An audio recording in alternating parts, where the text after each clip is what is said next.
The Palestinian government has raised concerns about what they call a humanitarian crisis as the war between Palestine and Israel continues. The Palestinian Ambassador to Nigeria, Shawesh, made this known during a press briefing in Abuja. Shawesh, who revealed that many Palestinians have taken advantage of temporary ceasefire to recover their dead caught under the rubbles, appealed to the international community to find a fair political situation to end the conflict between both nations. On the sixth day of the humanitarian truce, some of the families succeeded in counting their losses and reached their destroyed homes, digging and removing the rubbles to search for their remaining of their missing loved ones. Sadly, hundreds of their bodies were severely decomposed. The death toll exceeded the 15,000 Palestinians. Needless to say that the majority of them are children and women. Nearly 40% of the Palestinian houses in Gaza have been totally leveled or suffered grave damage and have become unlivable. The health sector is nearly shut down and many patients, especially those who are suffering from chronic disease like cancer and kidney failure, have lost their lives due to the lack of necessary medical treatment. 67 media correspondents killed and lost their lives. The humanitarian aid is still very short of covering the necessary needs, and the prices for the essential product are skyrocketing. The health condition of the forcefully displaced people living in crowded shelter were worsened by the chronic shortage of water and hygiene, leading to appearance of many diseases.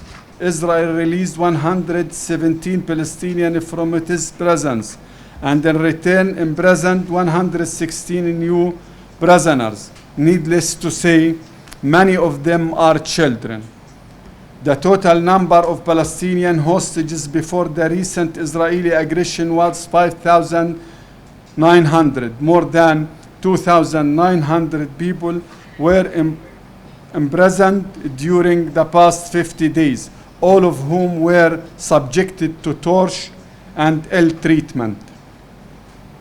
The Israeli government continues to pilfer Palestinian tax fund and has left the government unable to pay its employee salaries and other expenses for the month of October. Civilian lives are in danger due to the humanitarian catastrophe inflicted by Israel on the Gaza Strip. It is still insisting and sending a threat to continue this criminal aggression against our people following the six-day truce that come into effect on 24th November, with the Israeli war minister declaring that the war would resume with a great force.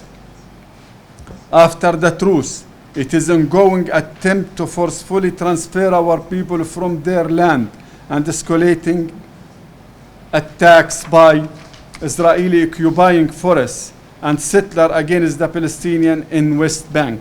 As we approach 2 months of genocide and open slaughtering, President Abbas, chairman of the Palestinian Liberation Organization, has not stopped calling for an immediate ceasefire.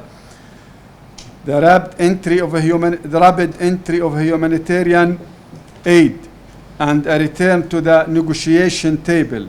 On the other hand, we did not hear any Israeli official call for a ceasefire, while all of them, that is Israeli official without exception, did not stop calling for a continuation and intensification of the war. And this is the best scenario, while many others called for a comprehensive transfer and bombing of Gaza with a nuclear weapons. Very significant and profound changes are taking place, and the new political and social order is being formed that will occupy a prominent place on the international scenes. The global discourse is changing, and those who claim to be the world's only and final victims have revealed their true color.